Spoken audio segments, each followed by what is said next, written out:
Hey, what's up you guys? Your girl G here, and we are right back at it. I told you I'm trying to knock out these videos, knock out the reviews. I just finished Love and Marriage Huntsville, and it should be posted by now, so y'all definitely go check that out. I was not able to talk about the madness of it all. What do people say? The girls are fighting. Okay, Scott versus Holt with a little bit of Wanda sprinkled in there. Y'all know Wanda can't help herself. She got to come in and basically shit up and leave.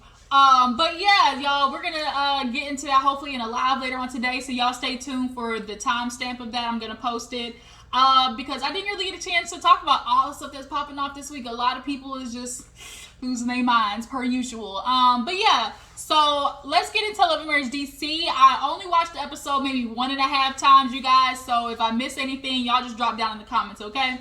But yeah, let's go ahead and get into everything. So Love and Marriage DC, we open up the episode basically picking up where we left off, which is Ashley asking the questions we all want to know. Girl, the math ain't mathin'. You said he lived with his parents. He doesn't have a car. You're just now picking up your car from him. He's been living in the basement, but y'all been together. Y'all knew each other for a year before you got married. And I think they were only married for like 9 months or something like that before all of this shit popped off. So everybody's kind of thinking, well, girl, if y'all were together a year, did you never go to his place? Was he always coming to you?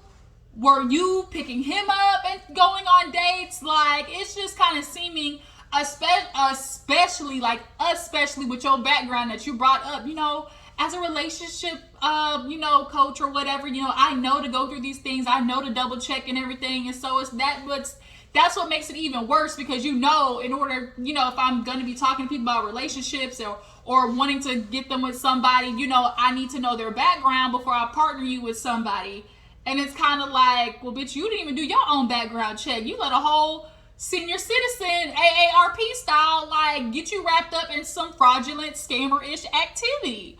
And so Ashley's asking the questions, although it may be a little rough around the edges, she's asking valid questions, you know? Also, too, y'all, I fucks with Ashley. I really do. I feel like Ashley, Rodney said this on his channel, and I absolutely agree with him. I think Ashley is going to become the standout of Love and Marriage DC. I know I'm thinking, you know, Carlos and Owen was expecting, you know, Monique to be that girl, but it's just something about Ashley's personality that's just a little bit, I don't know, more endearing. We'll just put it that way.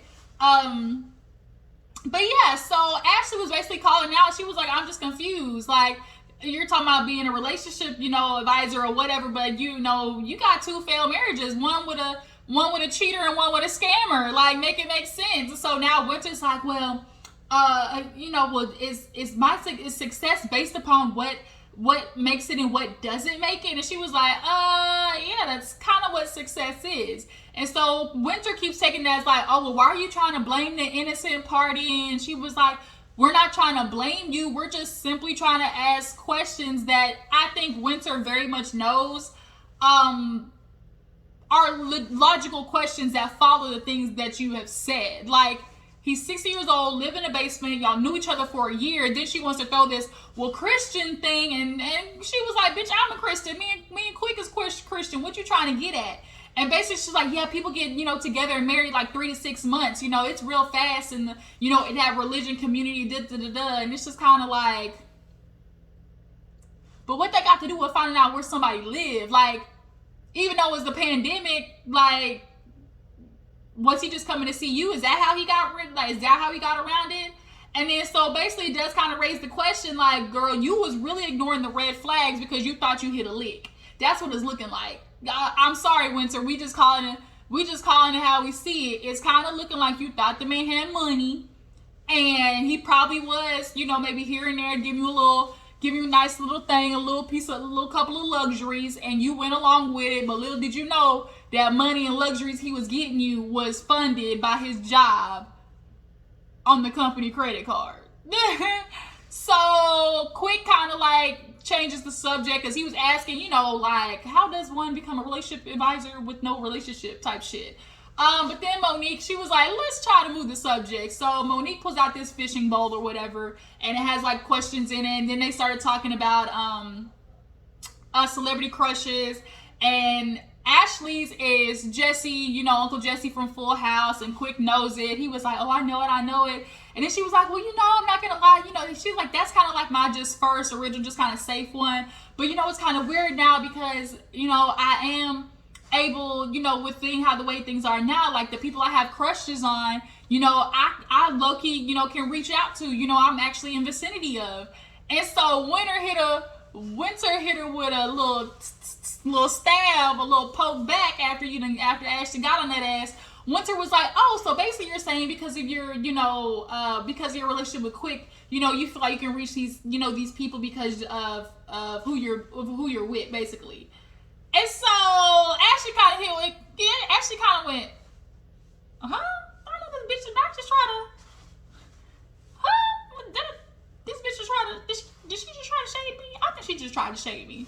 Like, Ashley kind of like she caught it. And so she was like, no, that's not what I was saying. What I'm saying is simply because back in the 90s, there wasn't no, oh, let me just slide into the DMs. Literally, everybody is one button away. Like, that's literally what it is. Technology has made everybody one freaking button away. And, you know, these niggas love when a girl slide into their DMs, okay? That's what she was saying. But it don't look like Ashley and Winter gonna be getting on good terms anytime soon. So we move on to Erana. Erana is a runner, so she's taking her big long-headed husband. I don't like Jamie. I'm sorry, y'all. I don't. He reminds me of the typical, you know, super hard, emotionally blocked black men who the only way they know how to show love is like the tough love. And you're like, kids, not all kids, like that's not necessary for all kids. And it's showing to be a repellent to little Jamie, his son. Like, I think, you know, there's different types of reinforcing. Like, oh, there's like negative affirmation and then positive affirmation, like in rewarding your child instead of pointing out what they did wrong. There's different ways that you teach each child and stuff like that. And I just think Jamie said, you know, I grew up with tough love. My father, you know, always made sure, you know, I was on my thing, you know, on this and that. And it was like, okay, that was you, but your son ain't the same. Like, clearly he's acting out and clearly he's missing something. And from the first episode, he does, you know, did say, like, you know, I do need to hear that sometimes, you know, that you do love me, that you are proud of me. It's very obvious that Jamie is an emotionally blocked man and he needs to take his ass to therapy, period. And so when Erana's running and talking to him, they do bring up the party. And basically, Jamie mad that his shit got put on blast. They're the first couple to admit that, my husband, he was out here with that community dick. And I know Erana was trying to make it feel better with the fact that, well, I said I didn't catch you. Like, you know, I didn't catch you or anything. He was like, yeah, you didn't, you know, yeah, you didn't catch me. You know, I kind of read in between the lines when he said that, when he was like, when she was like, what did she say? She was like, oh, about looking through the phones or something around that. And she was like, yeah, you know, I said, you know, I didn't catch you. And he was like, yeah, you didn't catch me.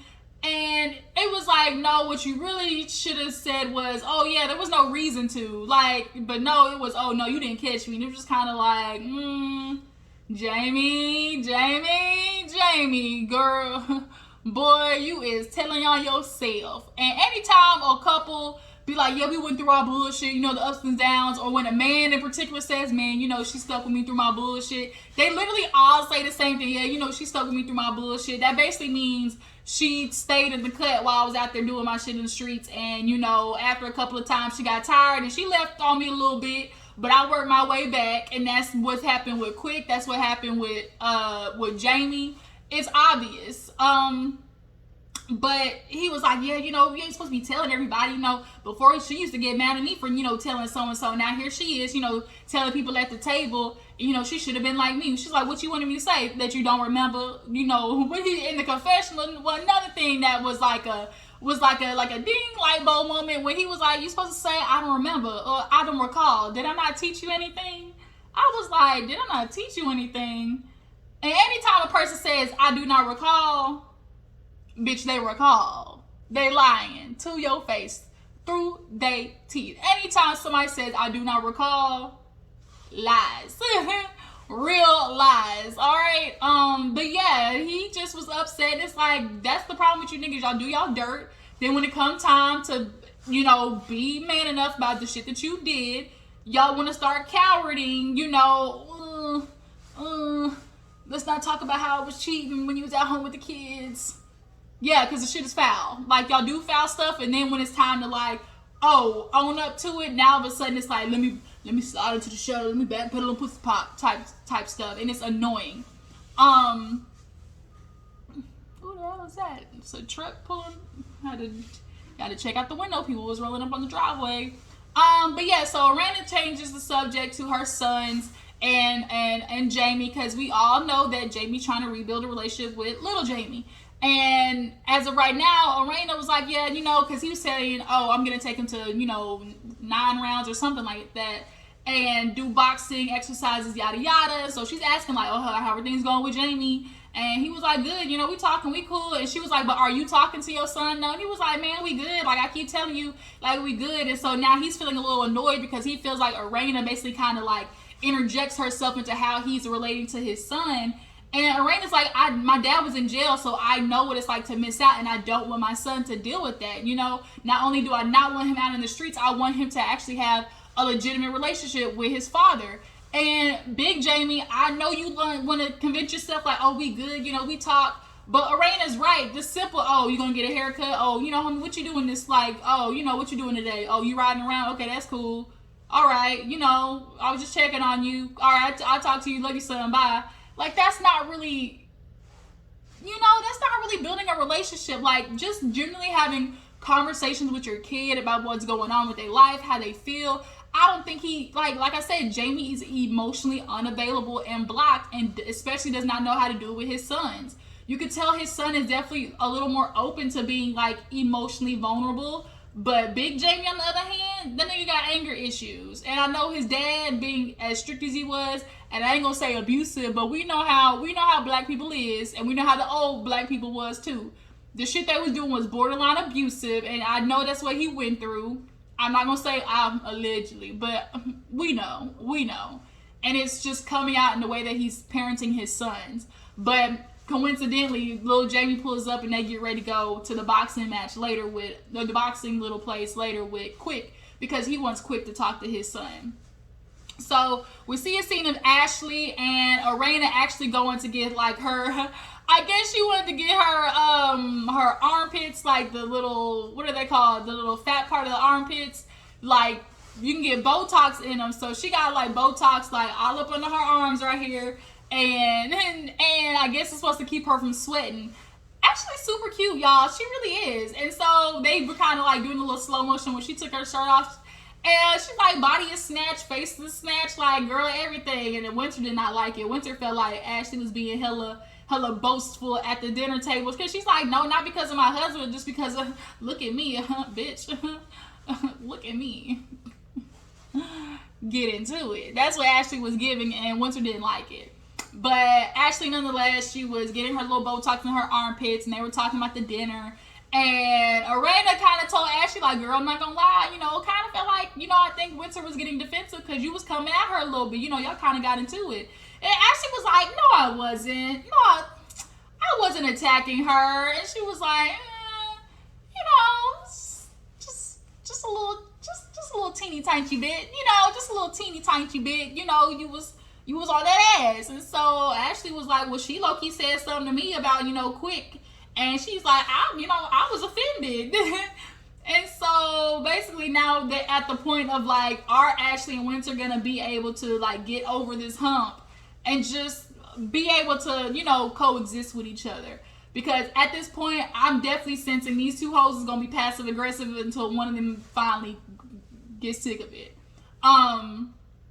So we see, speaking of Winter, talking to her mom, basically saying she's sad and she's, you know, really hurt about how she put her kids in a situation like this. How could she have done that? You know, I should never believe, you know, him, like, to know that, oh, I was with somebody who's basically, you know, getting sued by not only the company, but his partners and everything. So she married to him. I wonder if they froze her accounts too, being married to him.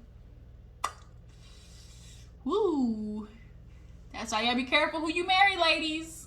That's why you gotta be careful. Okay? Y'all be trying to be wife so bad, you're gonna get wifed by the wrong one. Okay? But nonetheless, the mom said, you're okay, you'll move on, life is great, just take things as it move forward. She served him the divorce papers and is ready to move on. But Kevin's gonna come in later in the season, and everybody gonna be looking at him with a good eye and looking at him like, they gonna all be looking at him like, okay, I'm ready for FBI to come in now and lock that ass up, the IRS, all of them. But yeah, Winter, I'm sorry, you do gotta explain it to do. You really do. Like a year and you didn't know that? I know people, you can only go off of what people show you. But when people are always giving signs. Like there are always signs there of who a person is, but you just ignore them. And the way I'm looking at Kevin and the way that I've seen him in that scene with Chris, he was giving away signs. He definitely was giving off a couple of signs, but Winter was like Ashley said, girl, you was ignoring the red flags waving in front of your face because I really feel like Winter thought she hit a lick with that nigga that is 60 years old too. Got one foot on a banana peel, probably retirement's probably all set up and shit. Yeah, Winter thought she had some. She did. At least that's my opinion.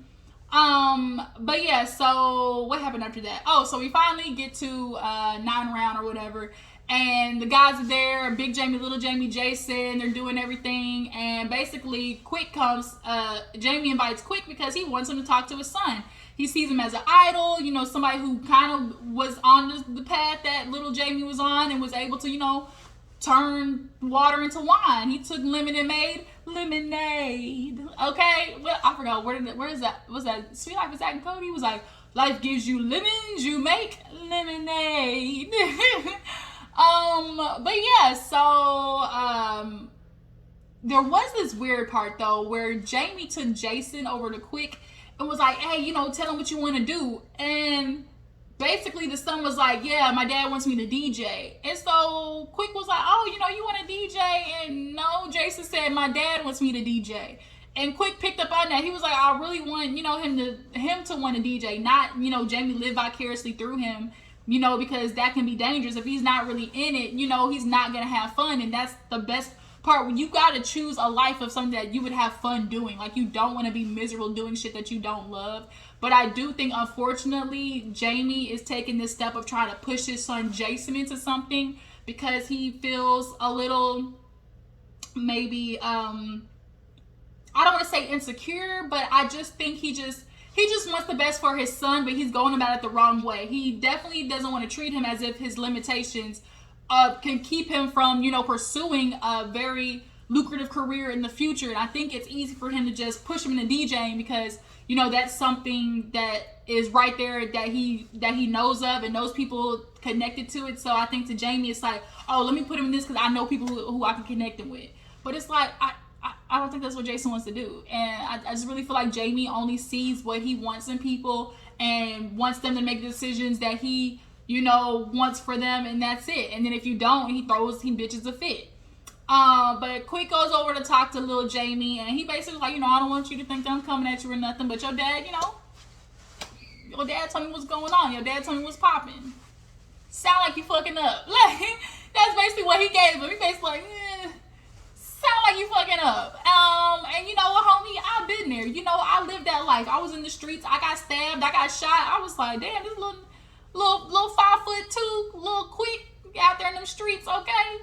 Got stabbed, had to learn how to walk all over again. I'm sympathetic to that because I know that struggle. Learning to walk all over again is not easy. It took him 9 months. It took me a year, but I actually had a full spinal cord injury, so that's the difference between us two. But I just know the struggle he went through in trying to learn how to walk all over again. It's a very, not only physically, but emotionally and mentally daunting task. But he basically kind of got in little Jamie's ear and was like, look, bro, you can make it. You have all the openings. You have all the potential. You have your dad in your life. He said, I think his dad died when he was 18. His mom died when he was 13 or something like that. So he was like, look, you got parents, and there's a lot of people who would be envious of that. So, you know, take whatever you can from them, because you don't never know when you're not going to see them again. And that is honestly the truth. Life is short, y'all. It literally just one day you could be out of here. Like, if there's anything, the pandemic and the freaking shooting and Uvalde, like, proves, like, literally any moment, like, out of there. And it's really a daunting thought. But yeah, I think Quick talking to Jamie is more the route. I feel like Jamie, his mentorship needs to come from everybody but his dad. And I hate to say it, I really feel like his dad is just not his approach and his tactics. They're just not really it. That's all I'm gonna say. Like, they're just not really conducive to the buildation, to the growth of little Jamie. But I think he took what he could from Quick, though. So that was a nice scene to see. I do think Jamie's trying to get it together. He just need a little nudge out the bird nest. So we see a little scene. Chris and Monique, they packing for Africa. Super cute, feeding the giraffes and everything. But basically, Monique confronted him about telling her to hush at the table, and she ain't like that. He was like, I wasn't trying to be rude. I'm just letting you know, shit, damn, let me talk. Like, and Monique, I'm sorry, girl, you definitely was. Your mouth was going a lot of minutes, just talking. And so he was like, would you prefer me to say shut up? I feel like shut up is worse than hush, and it is. Shut up. Like, don't tell me to shut up. But, yeah. I get what he was saying. I get he was trying to, like, girl, hush. Like, damn, let me talk. But because he's a big dude and he got that big baritone, when you say, well, okay, hush then, it's kind of like, nigga, who you talking to? Especially in front of a company. That's what made it really, like, worse, because it's like, don't you try to sun me in front of these folks. Like, nigga, don't do me. That's basically what Monique was giving. It was like, you can tell me hush all day you want, but I ain't gonna stop talking, and you know that, huh? Like, Monique, I love you, boo-boo, but I appreciate you, Monique, but sometimes shut the fuck up. That's all I'm saying. You might be able to get somewhere if you just simply shut the fuck up. Okay, that's all I'm saying. That's why they say, 2 ears, 1 mouth. Just a little tip. Am I the only one that's missing that? Am I the only one feeling like sometimes Monique allows her rambling to get in the way of getting done or getting across the finish line when it comes to communicating and getting to the crux of an issue or getting to the goal of the topic, the goal of, the conversation? I just kind of feel like it gets a little lost in translation with her lips running all the time. That's all I'm saying. Moving on. So we get to this last scene of Winter, Erana, and the friend that was there. What's her name? Tasha or Tonda? Something like that. But Winter and her are more close friends than, and so they're close. And then there's Winter and, there's Ashley and Erana, and they're cool, but haven't become like friends yet. And so that comes up in the topic. So they sit down, and of course, they cheers, and she's like, to new friends. And Ashley was kind of like, she put her cup up like, cheers, new friends. And then she kind of was like, she brought that cup down like, right. Yeah. About new friendships. Like, we cute and everything. Like, we are acquaintances. That's my acquaintance. And it made me think of like my mom growing up, because growing up I used to always be like, oh my gosh, she's my friend. That's my friend so-and-so. She's like, she ain't your friend. She's an acquaintance. And it's like the older you get, you realize there is a difference. Like, not everybody is your friend, And so Winter confronts her about the dinner, basically being like, girl, why was you coming at me like that? Like, I'm telling you about my life and all I'm getting is judgments. And she's like, no, I'm just trying to ask questions based upon my opinion of what you told me. I'm just confused how you were with this man for a year and you didn't even know anything about him. And the girl beside Winter, is it Tasha or Tonda? Something like that. But she was just basically telling her it wasn't necessarily like what you said, but how you said it. It was a little harsh. Like, it definitely was coming off a little, just a little strong. And she was like, really kind of seemed that you was grilling Winter a little bit. And I said, I was like, maybe it wasn't a grill, but it was a little light sear. It was a little light you know, it was a little light slur, a flip over, and another sear again for a little crust action. But Ashley was on that ass, period. Like, she was saying what people were thinking. Yes, did it come out, you know, the wrong way or a little harsh? Absolutely. But I still think the questions were valid. And Winter, like, I do appreciate the fact that Winter is putting all her shit out there. But, girl, now that means people's going to have questions and want answers. And if you ain't got them for them, it's starting to seem like you and Kevin maybe are a good match after all, because you over here with the Fugazi shit as well, you know? Erana, she gets asked about, do you think you and Ashley are good friends? And Ashley was like, well, you know, I wouldn't consider us friends. Like, you know, she hasn't even been over to my house. And Erana low-key was kind of like, okay, but she understood. And that's the thing, like, you can't really consider yourself friends with somebody unless, like, bitch, have you seen my kids? Like, have you actually come over to my house? Like, have we actually hung out or gone, like, out on a trip together, you know? But overall, that dinner was basically on the basis of Winter trying to look at Ashley and be like, bitch, don't come for me. But Ashley's like, girl, I'm on that ass. I'm on that tail, because what you telling me ain't fitting. And it's trying to look like you're trying to give me a circle peg to fit in a square hole, and I ain't doing it, you know? But yeah, that's kind of where the episode ended, if I'm not mistaken. Yeah, it did. So y'all tell me what you think. Do you guys feel like Ashley was too hard on Winter? Do you guys believe that Winter was looking for a lick with old Kevin guy and got played? I appreciate y'all for tuning in. Make sure to check out my other videos. Follow my Instagram and Twitter, and I will catch you guys later. Deuces.